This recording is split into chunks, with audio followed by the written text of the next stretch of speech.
Welcome! Today I'm with Microsoft Surface Duo and I'll show you how to change the lock screen wallpaper. First of all, you should go to the settings, scroll down, tap to the wallpaper, and we want to change the lock screen. Tap on the lock screen. Here you can choose the wallpaper from your photos, Bing images or colors.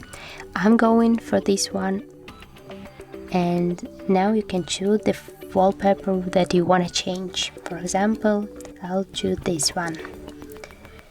Now tap to the next. We want to change lock screen only. Tap to apply, and at the moment you can see that your lock screen wallpaper was changed. So if you find this video helpful, leave like, comment and subscribe our channel.